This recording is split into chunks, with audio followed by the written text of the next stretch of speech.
అండి అందరికీ రీసెంట్గా వైసీపీ కార్యకర్తలను అణిచివేసేందుకు ఏపీ ప్రభుత్వం ముఖ్యంగా చంద్రబాబు నాయుడు గారు ఒక కొత్త చట్టాన్ని అయితే తీసుకొస్తున్నట్లయితే మనకైతే అర్థమవుతుంది.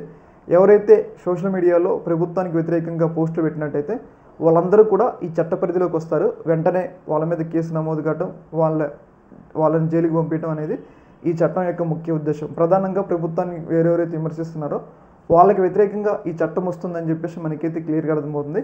ఈ చట్టంలో విధి విధానాలు రూపకల్పన చేయాలని చెప్పేసి ఇప్పటికే మంత్రివర్గ ఉపసంఘం ఏర్పాటు చేయడం జరిగింది.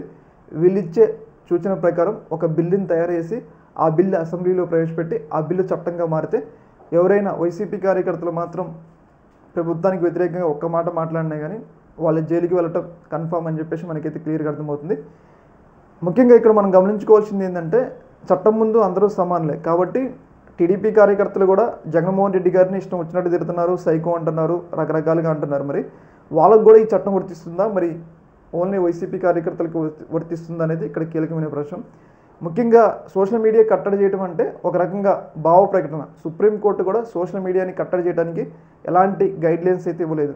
అలాంటిది మరి ఏపీ ప్రభుత్వం సోషల్ మీడియా కట్టడికి చట్టం తీసుకొస్తుంది కాబట్టి మరి అది కోర్టుల ముందు నిలబడుతుందా లేదా అనేది ఇక్కడ కీలకమైన ప్రశ్న.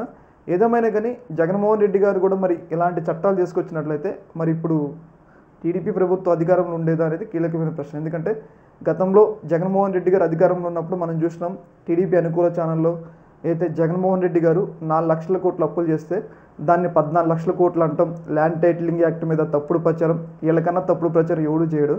అయినా మళ్ళీ వీళ్ళే పత్తితుల్లాగా ఏమంటారు చట్టాలు తీసుకొస్తున్నాను. ఇంకా పెద్ద పెద్ద మాటలు వస్తున్నాయి కానీ నేను అనాలనుకోలేదు. ఏదేమైనా కానీ యాంగర్ ఆపుకోలేకపోతున్నా. ఈ యొక్క అంశంలో మీ యొక్క అభిప్రాయాన్ని కింద కామెంట్లో తెలియజేయండి. ఓకే మరి.